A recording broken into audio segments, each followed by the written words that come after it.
Hello, and welcome to the Sisters of the Shire Podcast. I'm Abby. And I'm Ashley. And our podcast is all about talking about our love of Tolkien's stories and maybe introducing or helping you through some that you might have missed. This season, we are covering the Unfinished Tales, Tolkien's extended versions / alternate universe / deleted scenes of a lot of the stories from the Silmarillion, plus some bonus content that didn't quite work with the Silmarillion narrative flow. So, whether you've read every book cover to cover, or you're just here because you're curious about Tolkien's other works, or had a hard time reading and understanding them, all are welcome. Now let's dive into the Unfinished Tales. Let's go. Sorry, we are recording with our children at home, so you probably will hear my children playing in the background. Or you'll where my hear husband Lizzie is frantically pushing buttons to beat because she's playing Super Smash Brothers on my OG N64. Gotta raise them right, kids. Gotta raise them right. She can rock N64, a Wii, original Wii, a Switch, and an Xbox, guys. You gotta throw her a Game Boy. Oh my gosh, yes. Yeah. Remember when we used to share the Sega, the Sega handheld and your brother Ryan's Game Boy. You mean he was very bricks? kind. He was very kind and actually let us play with them. Yes, he did. But Ashley. So tonight we're recording at night, which is not something we do every time. But tonight I went to a kind of like a mix and mingle, get to know the rest of your choir people. What is his name? And sadly, Stuart hasn't returned this season because of they do a lot of traveling during this time of year, and so he just hasn't been there. So I haven't seen him since we started back in January. I haven't seen him at all, and so oh no. I actually haven't seen him since December, but so I was really hoping that he would show up today just to do like a little, mix and mingle with those other friends from the choir. And he was there tonight. And his wife saw me walk in and he goes, "Stuart, Abby's here." And he was snazzily dressed and he walked up to me. I'm like, "Oh, Stuart, I'm loving the shirt." And he had a very classy, dressy looking silk shirt on, but it was the map of Middle Earth. And he's like, "I just got it." And I was like, "Oh, I love it. I'm going to send you a picture, Ashley." Yes, please. But he was very proud of it. And I finally got to show him because I was telling him that we were doing it, but I never got to show him the actual pictures of us at Fan Expo meeting, the hobbits and having a good time. And I showed him the picture and I was like, "Stuart, I've been waiting to show you. Look." And I showed him a picture of all of us together and he goes, he's like, "I'm not jealous at all." And then I was like, it's okay. And then he pretended he was scratching my eyes out like a cat. He's like, "Dad." Okay, so this might be the best picture you've sent me of Stuart. Okay, I have so many questions. First of all, the light behind him looks like an old lady hat, so I had to really think about it for a second. It's like this raffia little chandelier type thing, but it's positioned in such a way. So when you said Lord of the Rings map, I'm thinking of the typical tan with the writing on it. This is very cool. It's black and red. It's black and red, and the lettering's red. I told you it was a classy silk shirt. That is very classy. It's classy. So I do love the pant belt level. I mean, that's almost. My mother, she has a thing with if the zipper gets caught in the chest hair, that's her guy. He's getting close. He's getting close. Yeah. He just needs some suspenders. And then also that Thor necklace. Oh, he wears that constantly. That's his go-to. That is amazing. It's so And I intricate. don't I know if love you can it. see on his wrist, he also wears a leather wristband with a A Celtic Celtic cross. knots Celtic all knot. on Yeah. it. That's awesome. But because he's Scottish, so he has a lot of his adornments from that. But Well, he I'd say also the belt sang, is lacking yeah, then. he also sang to me and my friend while we were there, and he sang an Elvish song to us. Shut up. So, yeah. Stuart. I know. He's pretty great. So, I got to see In Stuart another again. I life, haven't man. seen him in months. Yeah. He could be my dad. He's the same age as my mom. I And want so, pictures of the son. I'm married. I'm yeah. happily married, but girl's a little curious. But I gotta say, if he's the same age as my mom, I'm like, oh man, if he were my dad, that would have been so cool. Mm-hmm. You need to find him like a Um, classy belt buckle. There's so many accessories ooh. happening. I feel like the belt is not enough. He's That's a awesome. classy guy. A He is a classy very guy. classy guy. Anyway, I just had to Anyways, update everyone on who has on been Stuart. listening to us that Stuart is alive and well. He's still a huge nerd. Love it. So, Oh my gosh. anyway, so speaking of huge nerds, let's get into it. Let's get into it. So how much do you remember of last episode? I remember that Aldarion is a huge jerk, and he chose the sea again instead of his lady. And honestly, I don't see how she can forgive him this time. I mean, Like, how many strikes and you're out? 3, yeah. right? Like, Oh no. He wanted to tell her, didn't he say like, let's just get married and you can come with me oh yes. on the boat and Mhm. on go sailing and I'll show you my passion and my love and things. And she goes, do you not know me at all? I hate that stuff. Yeah. So he I have to leaves put in one anyway, quick thing here. So I right? usually put in like my whole outline into like ChatGPT, and I'm like, make this into like a 10-point recap, just to kind of like, give us some talking points and, really hit the highlights. So on that particular part, ChatGPT said, his solution is peak Aldarion. Marry now, then take her on a floating palace of a ship to places he finds beautiful. Erendis responds by calmly explaining she would actually die, thanks. Oh my gosh, the robots for the win this time, right? Oh gosh. Sorry, that one killed me. Actually, I would rather die. So, after she says she'd rather die, Aldarion's like, okay, well, if you're not coming, I'll just leave, and then we'll both be happy, right? Because you won't be dying on the ship, and I'll be happy on the ship. So, I mean, yeah. She's Yes. got to sort out her priorities. As Ron say. Yes. So he leaves for 6 years.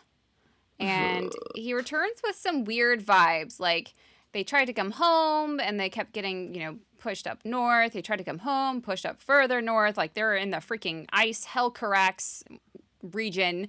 The lucky bow that they put on the ships is all, like, withered and dying. But they come together, and, Erendis still wants... He, like, tries, like... I guess, I wouldn't blame you if you wouldn't take me back. It's fine. It's fine. And she goes, well, now that I see you and you're all looking good, I guess I'll still take you. And it is a very, like, may spring and summer, be never ending and winter never return. That's not how seasons work, though. But in their head, like, that's a very good, like, analogy of their whole relationship. Like, let's just not think about the hard times. Let's just only, spring and summer is the only thing that can exist, right? Winter isn't real.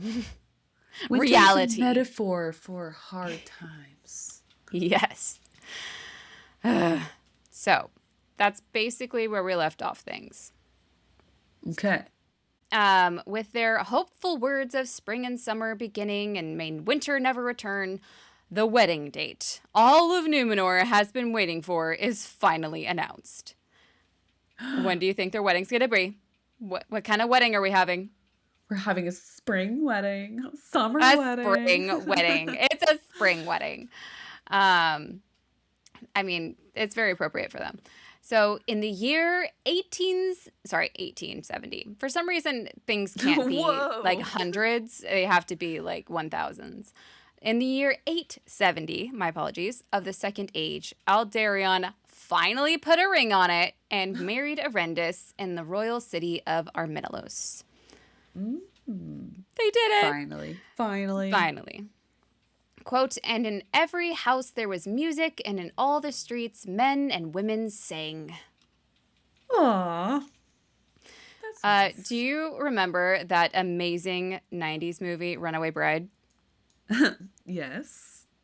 I think of the end when she finally gets married and like everyone in their own little like way is celebrating.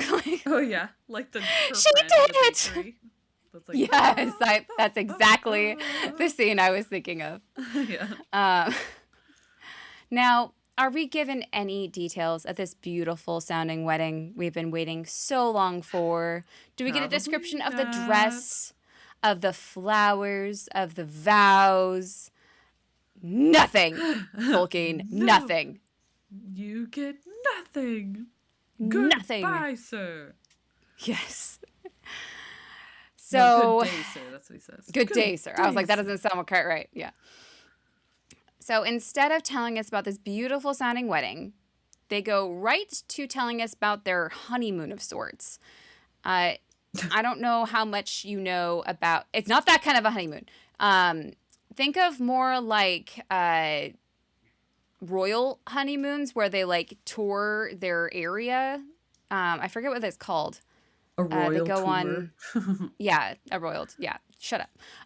It's like when you watch Sound of Music and they're like, we're going on our honeymoon, and it's like 6 or 8 weeks or something that they go on their honeymoon. And I'm like, what the? Yes. I didn't know that was an option. Dang it. Yes.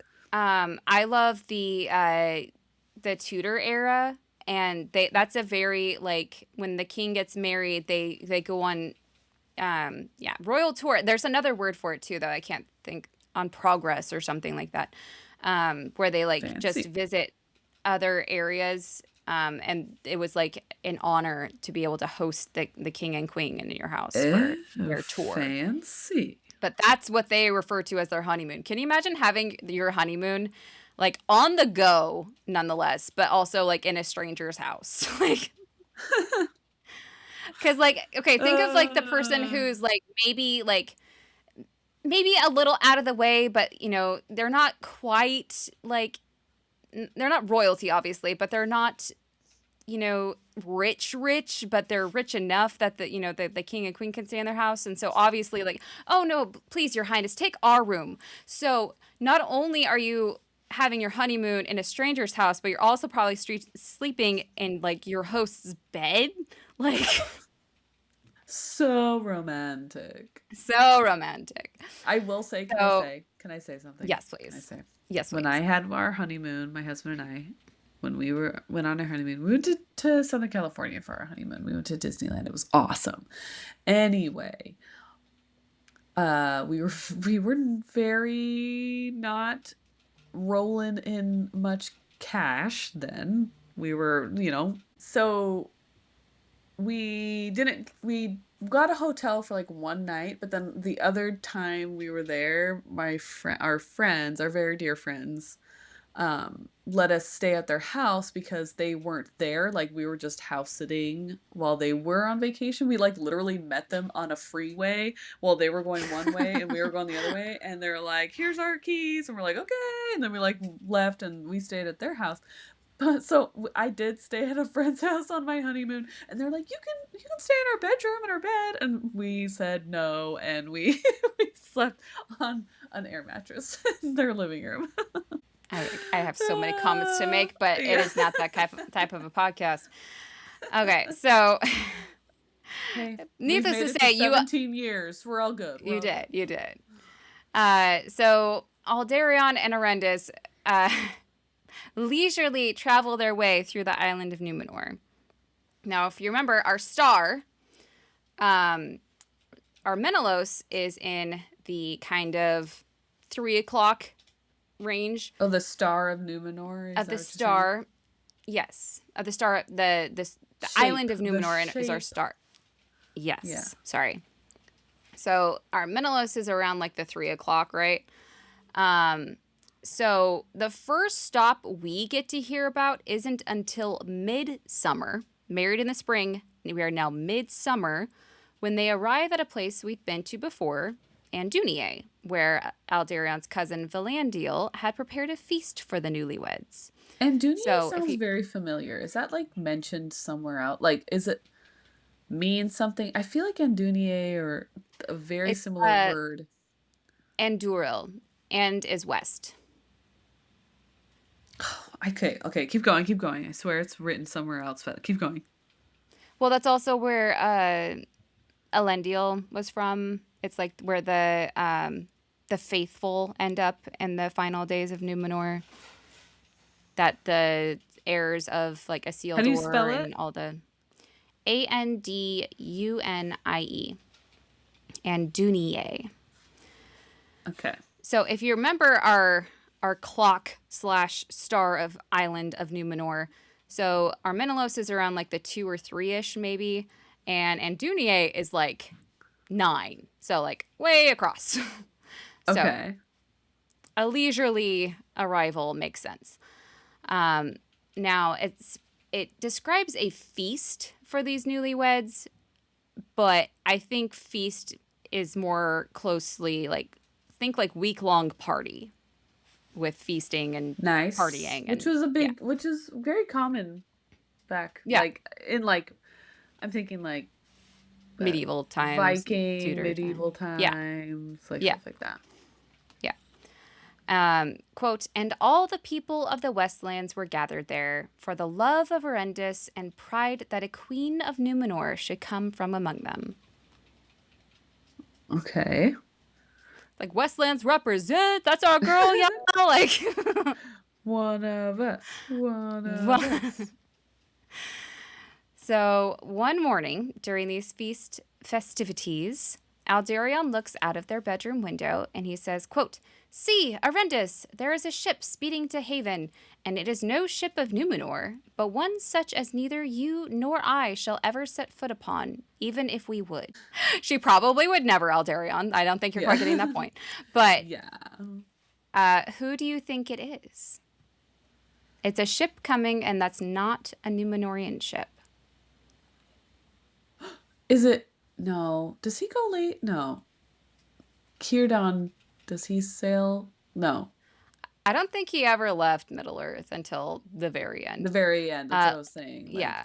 Okay. So let me give you a description, and maybe that will help you. Okay. Quote, a tall white ship with white birds turning in the sunlight all about it, and its sails glimmered with silver as with foam at the stem it rowed towards the harbor. I mean, don't the elves have beautiful birds? Yes, okay. It's the elves. Because what's amazing about Erendis that I don't think it's talked about enough. I mean, everything is just Aldarion this and Aldarion that. But do you know who showed up especially just for Erendis to celebrate their marriage? The Eldar, the elves. Because I know. The Eldar from Tol Eressëa were very close friends of the people of the Westlands, seeing that they had the coolest part of the island, in my opinion. Remember that amazing bay area where they had the like fragrant trees area? West Coast is the best coast. West Coast is the best coast, yes. And that area was closest to Tol Eressëa, so they naturally were the correct choice, in my opinion, as the favorite area of the island of Númenor, the favorite people. Okay. Quote, their ship was laden with flowers for the adornment of the feast, so that all that sat there, when evening was come, were crowned with Eleanor, and sweet Lysuin, whose fragrance brings heart's ease. Aww. Okay. Pretty. There's I some know. things That I wish I could see, like in real life. So, are you ready to hear about this? I can't show you what the flower looks like, but I can describe it for you. Okay. Because here we get a footnote from Christopher. Thank you, Christopher. Thank you, Christopher. Quote, I don't know if it's actually Eleanor. I wanted to make it sound a bit more Elvish when I said it, so Eleanor is what I'm going with. Eleanor. Was a small golden star-shaped flower. It grew also upon the mound of Ciaran Amroth in Lothlorien. Sam Gamgee gave its name to his daughter on Frodo's suggestion. I know. It translates to sun star, or technically star sun, but I like sun star better. So obviously it made its way either to Middle-earth or was from Middle-earth because it was in Lothlorien. As for the Lysuin flower, we have an Encyclopedia of Arda reference because that's the only place I could really find my best description, and that's like my go-to reference in case you don't have a reference to go to. That's one of my favorites, Encyclopedia of Arda. Check it out. Quote, another flower, Lysuin, that is not mentioned elsewhere. This is the only time it is mentioned. Lysuin was said to have a sweet and calming fragrance. Directly translated, its name means honeysuckle. The Lysuin was a flower unknown in Middle-earth, and in that case, it would have ceased to exist outside the Blessed Realm after the downfall of Númenor. Oh. That's kind of sad. But also, I love that he's included honeysuckle in the world of Middle-earth. So, some pretty beautiful it's they're Someone's very excited upset that the flowers are gone. Someone's excited about nachos out there, so. Oh, I mean, me too. Yeah. So in other words, there are some pretty beautiful and rare flowers that they didn't just like bring, like a bouquet or like a little, what are those called? Boutonniere. Boutonniere. Yeah. Corsage. Yes. They had laden their ship with so many of these flowers that everyone at this feast was crowned with these flowers. Flower crowns for men and women. You know that was the thing at this wedding, right? Freaking out. Oh my gosh. Why wasn't I? Can you imagine? Okay, I want to bring this as if anyone's getting married in the near future, there's some amazing ideas here.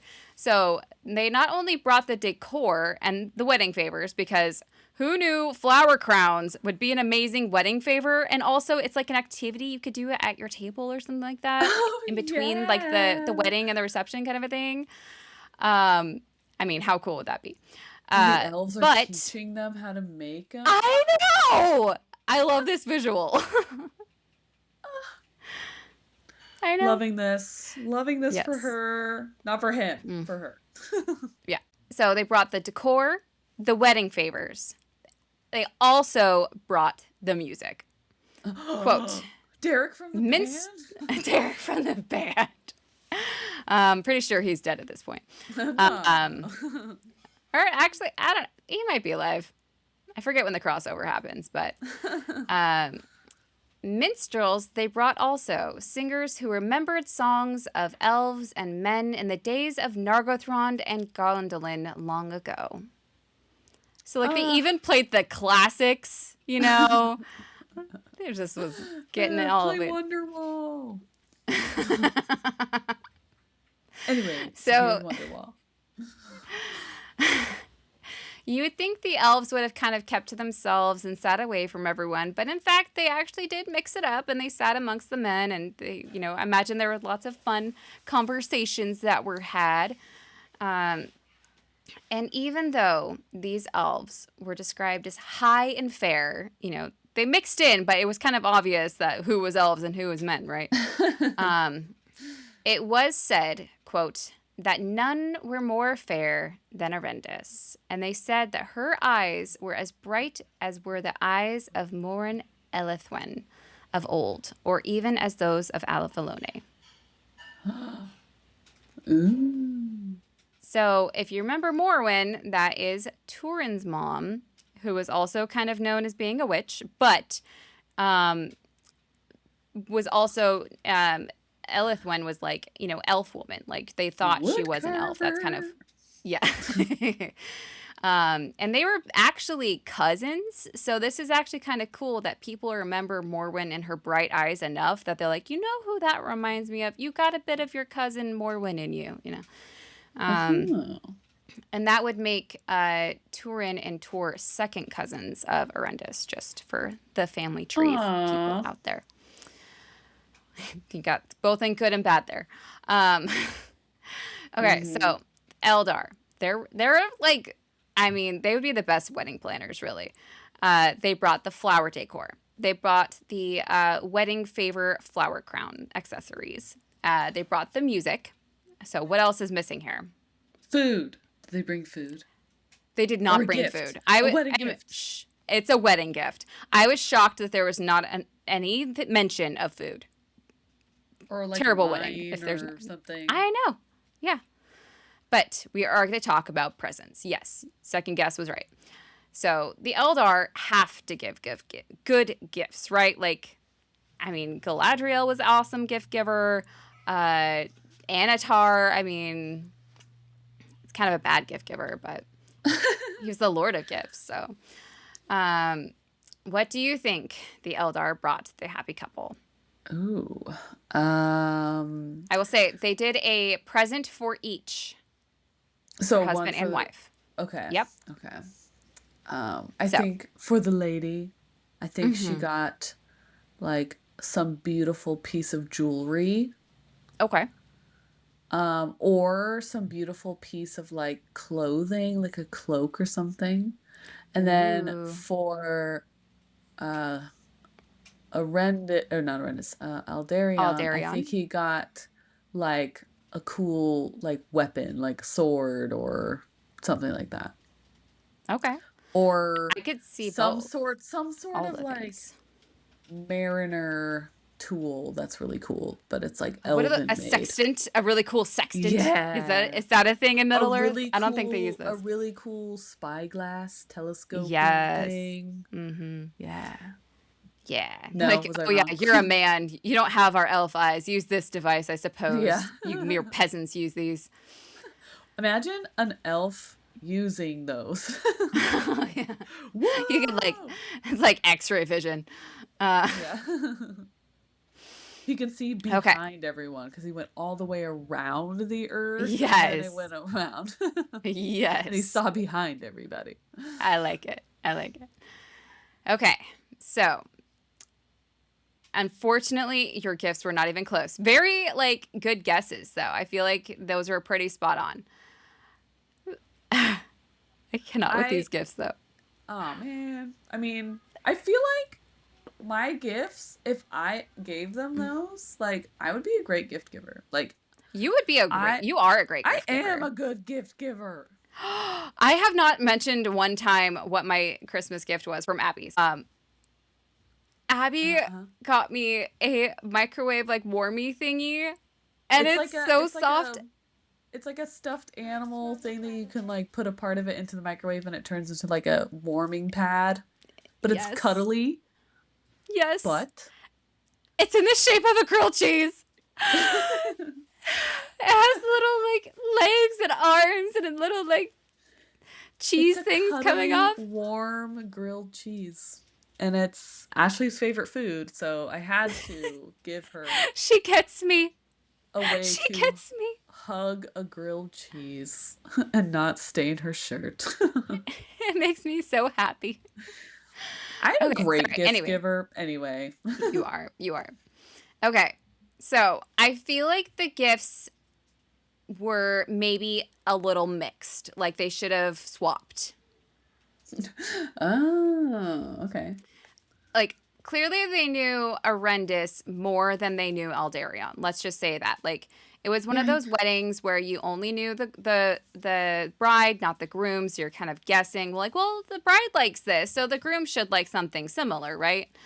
Which isn't a bad guess. It was really close if they had only known the jerk face.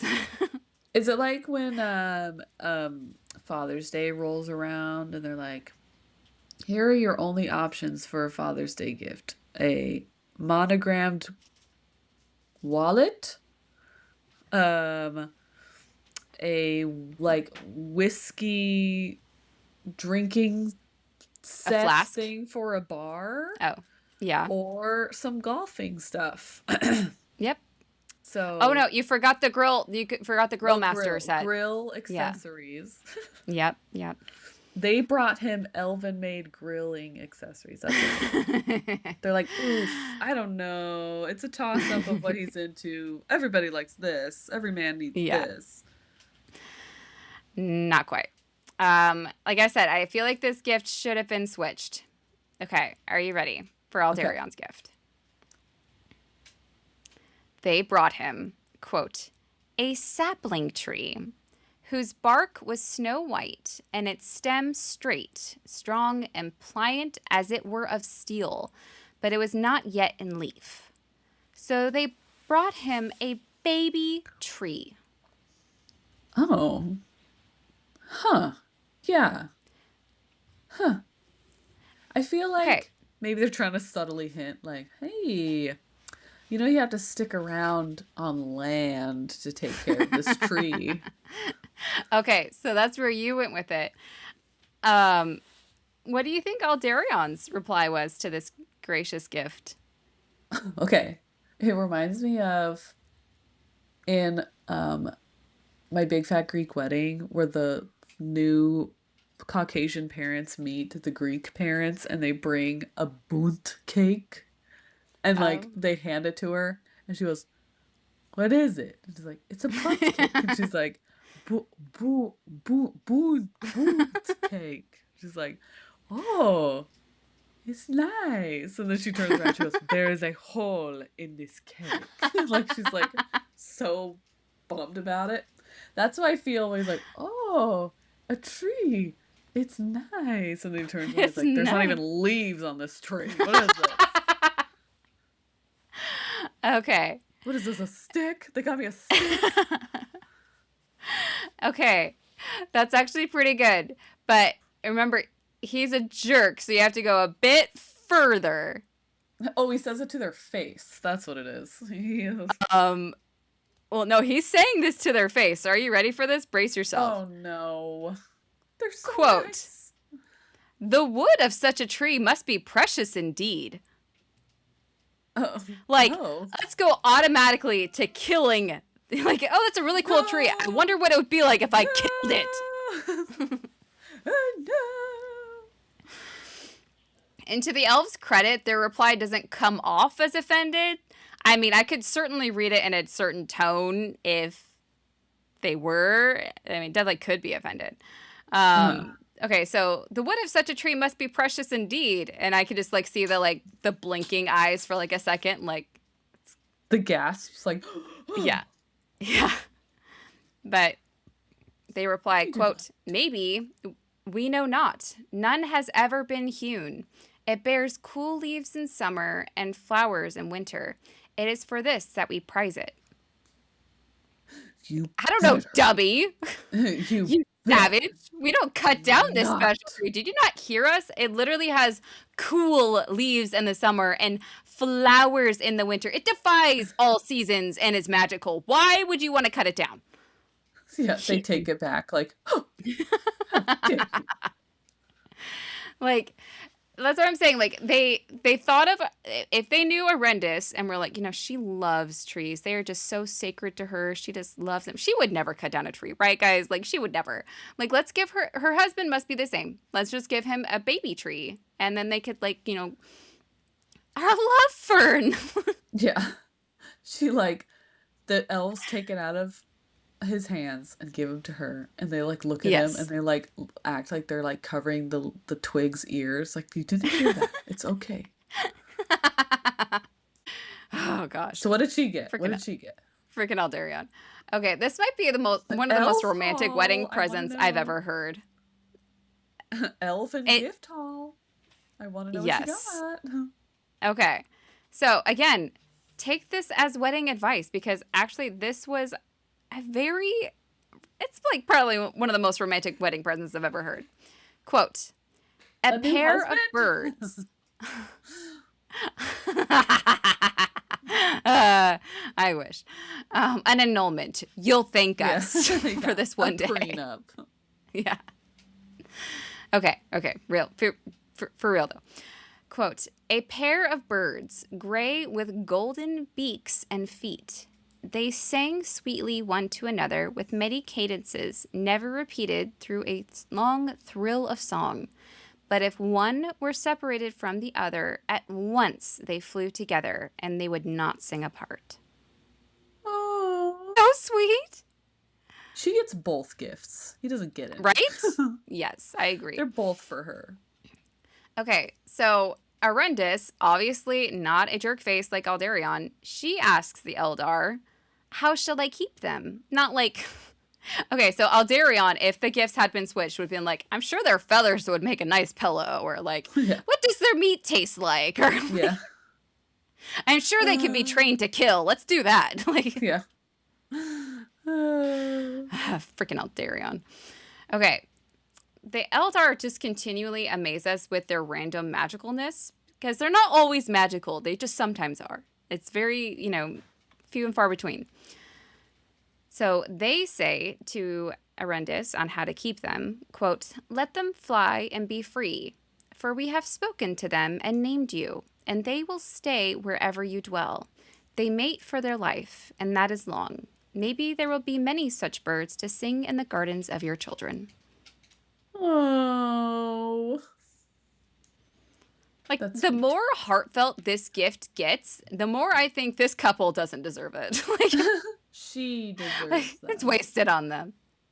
Like, Baron and Luthien, 100%. But these guys, I don't know. Her, sure. But as a wedding... Yeah. And that's all we get to hear about the feasting party, apparently. We do get to hear a bit more about these adorable sounding birds, though. Do you want to hear more about the birds? Yeah. Okay. Yes, of course. Quote, that night Erendis awoke. Then, leaving her bed, Erendis looked out and saw all the land sleeping in silver, but the two birds sat side by side upon her sill. Oh. To draw that, because that's cute. Yes.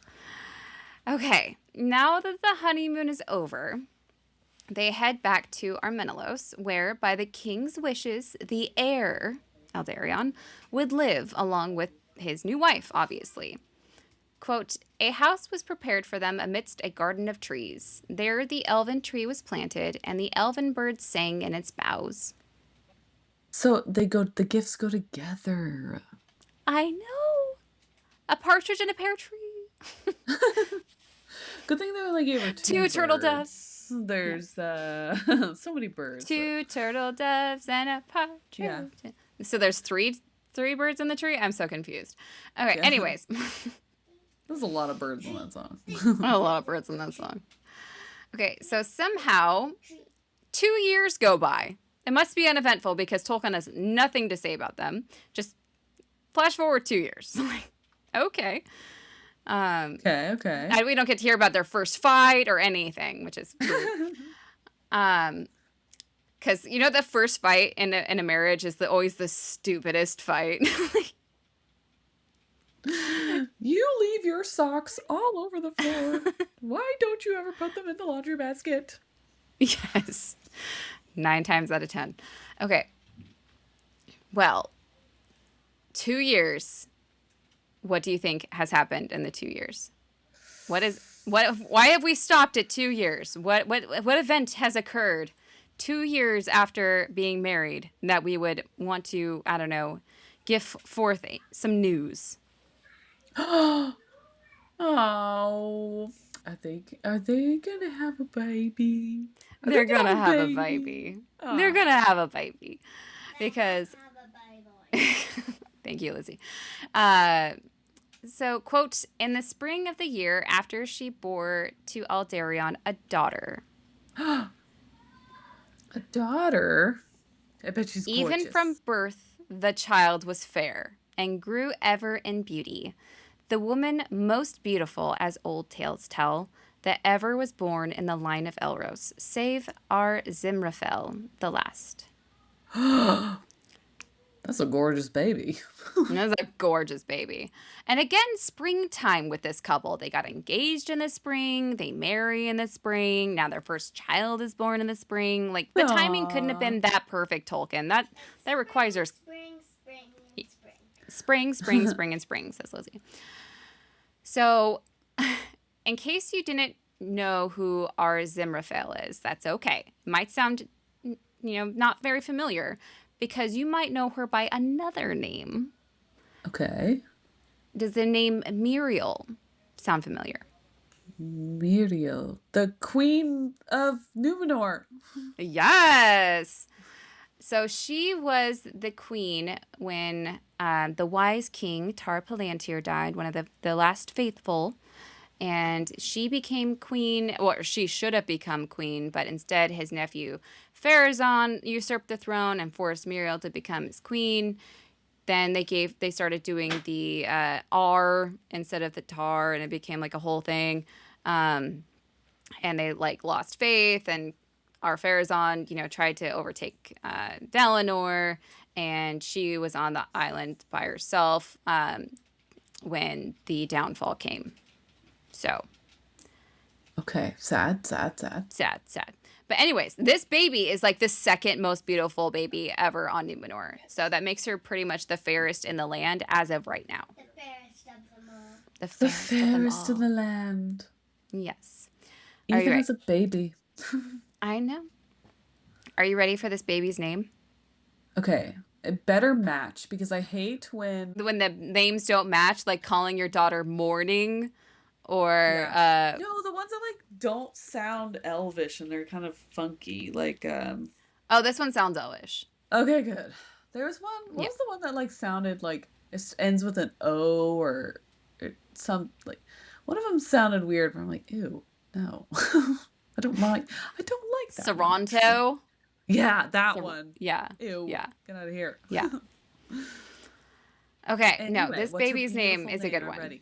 I'm ready. Okay. Ankalime. Ankalime. Ankalime, or most radiant. Now, does that sound familiar to you at all? That word Ankalime? Does it have to do with a star or something? Yes, actually, kind of. So I was racking my brain, and this is why I do this podcast, because if you were just reading the book and you were like, Ankalime, that's really going to bother me. What is that from? I'm right here to tell you what it's from, because I had the same thought. Because I Googled it, and, well, not Googled, but I looked it up in the Encyclopedia of Arda. I'm like, why does this name sound familiar?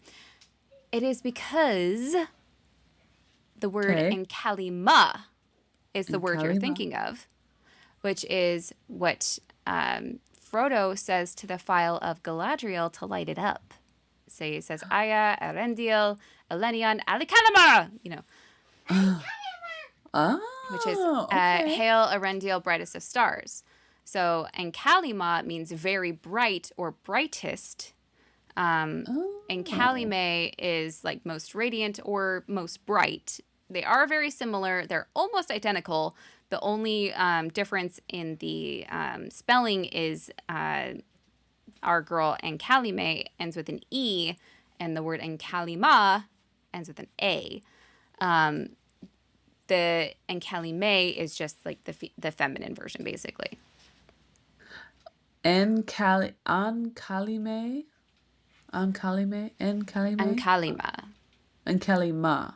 But he says Ankalime. Sorry, no, other way. I'm sorry. I was reading different things. Okay. Okay, so Ankalime is her name. Ankalime. Oh, yeah. Okay. That's pretty. Yeah.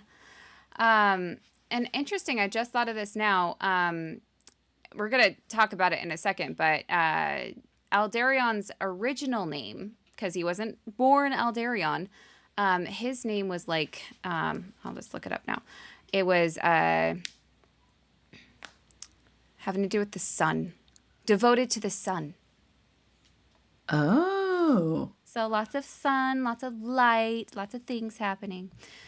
Okay. Sun and light. So, what a beautiful baby. What a beautiful name for the baby. Erendis just must be so happy to be a new mama. You're just filled with all of those lovely hormones that make you think that this baby is just the greatest thing in the entire universe. You're just filled with so much love and joy. You would kill for this baby, even though it's going to deprive you of all of the sleep and take away your boobs and your life. But you know what? You'd be happy to do it because your mental capacity. You're happy to do it because you just love this little bundle so much. Right? Oh, she's going to be so happy. It's true. You do. Well, her first recorded reaction by Tolkien is, quote, "In heart, Erendis was glad, for she thought, surely now Aldarion will desire a son to be his heir, and he will abide with me long yet." Oh. Yeah. Okay. Not quite the loving, excited to be a mom. More like, now I have something to keep Aldarion around longer. Okay. So, Yeah. ulterior motive. Yeah. Quote, "For in secret she still feared the sea and its power upon his heart. And though she strove to hide it and would talk with him of his old ventures and of his hopes and designs, she watched jealously if he went to his house ship or was much with the venturers." His house ship.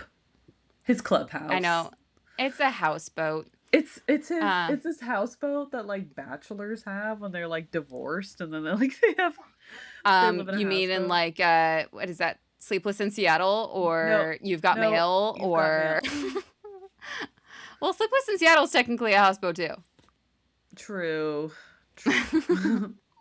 What is it with Tom Hanks and houseboats? but then Castaway. I mean, anyways, Yeah. sorry. So anyways, this isn't really healthy, you guys. Like for anyone involved here, this relationship does not seem very healthy. It's not. And then we're adding a baby to the mix and using her as like a means of trying to keep Aldarion home. This is making me so uncomfortable. I don't really like it. Oh yeah. But with Erendis being, a little wary every time he would go off with his buddies, maybe Aldarion did notice it once or twice. And so, he did the only thing he could think of, and he tried to include her. And he said, "Do you want to come on my house ship with me?" And apparently she didn't look like that was the first thing she wanted to do with her time, as she looked, quote, "not full willing." So he never asked her again. Oh. There's some compromises you have to make in marriage. Okay. Just little ones, but yeah. Yeah.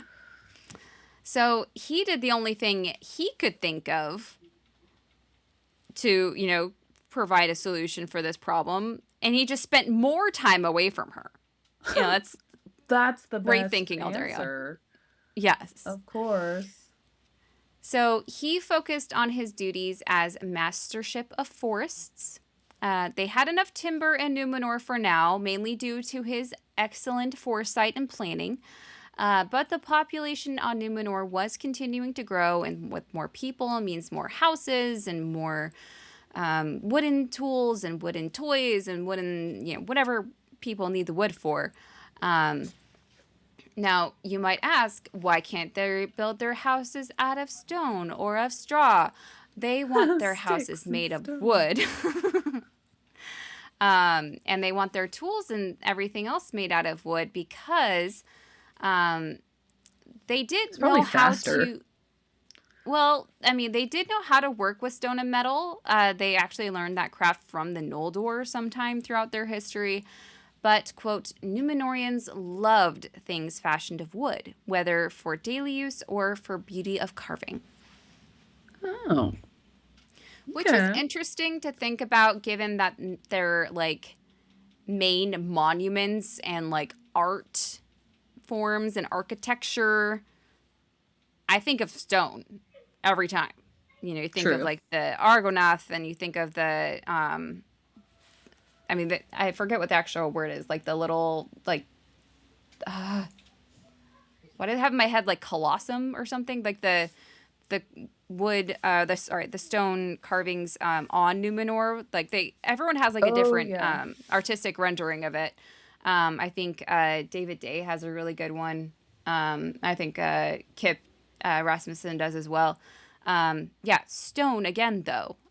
Think of Gondor, lots of stone. So, you know, I guess the trends are always changing. You know, at one point, you know, wood carvings was all the rage. And then, you know, the next thing you know, the trend's changing. But, you know, you got to keep this stuff around because you never know when it's going to come back, right? Yeah. True. So, this point in Aldarion's life, when he is really focused on the planning and managing of the trees on Númenor, choosing where and when trees could be cut, planting where trees had been cut, planting trees where he could find room for them to grow, etc. This is when Aldarion would officially receive that name, Son of Trees, what Aldarion means. Because, like I said earlier, remember, he was technically born to the name Enardil, which is devoted to the sun. Oh. Okay. So, Son of Trees. But if you were to ask Erendis or anyone else who really knew Aldarion, quote, he had little love for trees in themselves, caring for them rather as Oh timber that would serve no. his designs. So maybe Uh, Son of Trees, like if he was a serial killer, or like what's the when you call patricide when you kill your father. oh um, no. Oh no. yeah. But Tolkien wants to make a point here that maybe, you know, he may have loved trees just because of their timber. But Erendis's mom, Mama Núneth, believed that kind of a similar idea with Aldarion's love for the sea. Quote, ships he may love, for those are made by men's minds and hands. But I think that it is not the winds or the great waters that so burn his heart, nor yet the sight of strange lands, but some heat in his mind or some dream that pursues him. Um, so I mean, she kind of, I don't know. She gets it a little bit. Like she's like, She I gets it a little bit. understand, but He's just also, like chasing the high that sailing yeah. gives him. Like she's Um, trying to figure him out. Like, why does he do right. this? Yeah. But I mean, it doesn't solve the problem though, was my point. Like, No, not um, really. pinpointing it down, like there's no way of substituting, like seeing strange lands. Okay, well then stay on that land. No, that's not it. Okay. Maybe the water, just, you know, live near the sea. No, that's not it. Okay. He needs to be okay. Yeah. Actively moving? Actively I don't moving. know. Yeah. So, yeah, not really solving the problem. We have mentioned before that for such an impulsive and I would say myself selfish man, Aldarion does have the ability to think to the future. Quote, he looked forward to days when the people would need more room and greater wealth. He dreamed of the glory of Númenor and the power of its kings, and he sought for footholds whence they could step to wider dominion. Oh. So, I mean, that's almost contradicting what she was saying. Like he wanted more than just Vinilande in Middle Earth. Like he wanted like a whole land there as well to spread out in. Then like why hasn't he made more ports in Middle Earth? What is it? Was What is it it called when you like live on an island and you kind of get like restless and you're like, island oh, I want fever? to go. Yeah, I want to go somewhere Yeah. else, a bigger place. Maybe. Yeah. Um so like again, why just Vinilande? Why not have multiple ports along, you know, Middle Earth's coast? Maybe that was an idea that he wanted to put into place after he was king, perhaps, you know, to start like, okay, you know, summer homes on the coast of Middle Earth. Who wants one? Oh, timeshares. Yes. And with this vision of the future always in the back of his mind, Aldarion got bored with his forests and started thinking about shipbuilding again. And this time, he had a vision of his greatest ship yet. Where is he storing all these ships? Well, I mean, Númenor is on an island, so he's got lots of coastline, I guess, but quote, a mighty vessel like a castle with tall masts and great sails like clouds bearing men and stores enough for a town. A cruise liner. Pretty much. That's what it sounds like. So, with this vision in mind, the port of Romena became busy with his plans as this monstrosity of a ship was being built amongst all the puny ones they had built before. Dang. Quote, at which men wondered, Turufano, the wooden whale, they called it. Lame. Yeah. It wouldn't end up. That's not going to be his real name. His real name. The ship, there's a male now. The wooden it's whale, not going to be the real name. It doesn't sound cool at all, but it does paint a picture of what the ship looks like, though, right? It's basically like its nickname. Like yes. It's what they called it while they were making it. Yes. So, with this huge ship in the works, Aldarion hadn't mentioned anything to Erendis about it. But of course, I mean, she eventually found out. I'm not sure if Aldarion was trying to hide it from her, but I don't think he could, even if he did try. Like, would he have tried to hide it from her? Did he think that was a thing he needed to do? Like, he's trying to hide a giant ship. Like he tries to throw a blanket over it. Like, no, I mean, it's fine. Look over there. This whole walkway. Yeah. What's that? So, what do you think Erendis' reaction to this, to the news that this big, huge ship was being made? What is it called? Gave him the silent treatment. Very close. I went back and counted the amount of times this word and another word that's very similar to it have been used throughout the Unfinished Tales book. I would say 75% of the time this word and the other word that's close to it are used is in this section. Okay. She was unquiet. Was she? Does that mean she's yelling? That's what I said. I'm like, usually means the opposite, right? So she wasn't quiet or loudly quiet. I feel like loudly quiet does paint a picture, though. It's like when your mom gets mad at you and you can tell she's really mad, but she's like whispering. She's like, how dare you? But it's like not very loud. But you're like, yes. Oh my gosh. So the term disquiet and unquiet used in this section is 75% of its use, I swear, is in this section in the entire book. Anyways. Okay. As a good wife. She's not stoked.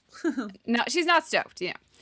As a good wife who is constantly worried about her husband leaving her, she confronts Aldarion about it. And she asks him, but in like a very nonchalant way. I love how she does this. Quote, what is all this busyness with ships, Lord of Havens? Have we not enough? How many fair trees have been cut short of their lives in this year? Probably a lot if he's building a huge giant ship. Yeah. Quote, she spoke lightly and smiled as she spoke. Oh, we know what that means. Tolkien probably has seen that in his life from his wife, and he's like, perfect. I'll write it in. I know exactly how it feels. Yes. And how does our man Aldarion reply to all this? Is he going to be like... He's probably like, well, it has to happen, honey. Like, it just has to be made. Like, I can't just stop the work now. We're so close. We gotta finish. No, he has the stupidest. I cannot with this man. Quote, a man must have work to do upon land, even though he have a fair wife. Trees spring and trees fall. I plan more than are felled. Like, I have to Don't do something to worry. busy my time. Yeah. I planted Don't more worry. than I broke and I cut down. It's okay. Hey, at least he did that. But I'll give him that. I'm glad yeah, if he is telling the truth, I'm glad he right. did. But also, a man must have work to do upon land. Like, as if, like, I'm not going anywhere. These ships are gonna stay here. I mean, Yeah. they're land ships. Have you never They're heard of a for land ship before? fun. Just Yeah. need to look at them. I do love also that he wrote, even though he have a fair wife, like he's trying to like butter her up a little, but then I'm like, wait a minute, what about your daughter, you piece of crap? Like, Yeah. What's her name again? no mention of Oh. her. Yeah. Quote, he spoke also in a light tone, but he did not look her in the face, and they did not speak again of these matters. Oh my gosh. I've been in a fight like that when you're like, what are you doing? He's like, I'm doing nothing, dear. Like, Yeah. it's fine. Oh. So that's actually where I'm going to leave you today. Oh my gosh, amazing. I can see I the know. fight in my head. Right? Uh, And they say these books are just about dragons and fantasy things. Tolkien understands relationships too, guys. it's true. It's true. It's true. Well, thank you for joining us on this journey through Middle Earth and Númenor. Don't forget to follow us on Sisters of the Shire podcast on Instagram. Big thank you to our patrons, Dan, Kevin, Victoria, Avery, and Ryan. We really appreciate you guys. It means the world to us, and it really helps our podcast costs. If you want to help us out, we really, really appreciate it. You can go to patreon.com/Sisters of the Shire podcast. If you cannot contribute monetarily, we totally understand. If you could please help us by leaving us a rating or a review or @ing us on Instagram or social media or something of the sort. Yeah. Share us with Sharing your word friends. of mouth is great too. Yeah. We just don't have proof of it. So, you know, I'll never know what you did. And I We'll keep never score, you know. guys. Yeah. Keeping of score, as far as world news goes, Romania overtook Iceland and Poland. Sounds like an epic battle. Whoa. Weird battle. New Zealand versus Puerto Rico. New Zealand won. The islands pitting each other. Yes. Pitting against each other. Pakistan and Bangladesh apparently are teaming up. They're like both climbing the charts like together. I don't know how you guys are doing that, but I love it. Yeah. And that is it for the world news. Hey, we love to see it. Good job, guys. Yeah. Good job out there. Oh, and also someone gave us a rating on Spotify. Spotify doesn't let them do. It does let them do, but it wasn't like a review, just a rating. But we still will take it. We will take it. Thank you for whoever did that. Good rating? I'll never know. Our average stayed the same, so I guess neutral or better is what. Yeah. Hooray! Yes. Thank you, all of you out there. Yes, and I noticed someone was commenting a lot on this Spotify. Thank you for doing that. I'm not sure if people know you can do that. You can comment on episodes in the Spotify app, and we see it. And I reply and share them and heart them as much as I can. I can look it up, the name, but we were having a good conversation on the what could have saved Aldarion, or what could have stopped Aldarion? Waka Shirimi. We were talking about the root of all this drama was the way she put it, or he or she, sorry. And I kind of loved that.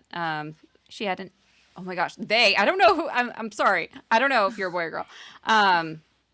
They had some interesting perspectives. So feel free to comment on any episode. We do fun polls at the end that you can rate All sorts of fun things. We try and make it fun, you guys. Yeah. Well, thank you to all that who have rated or commented or anything like that. Yeah. Well, thank you for teaching me today. You're welcome. Until next time, I've been Ashley. And I've been Abby. And this has been the Sisters of the Shire podcast. And we're so happy that you joined us today. And we hope that you can join us next time. Bye. Bye.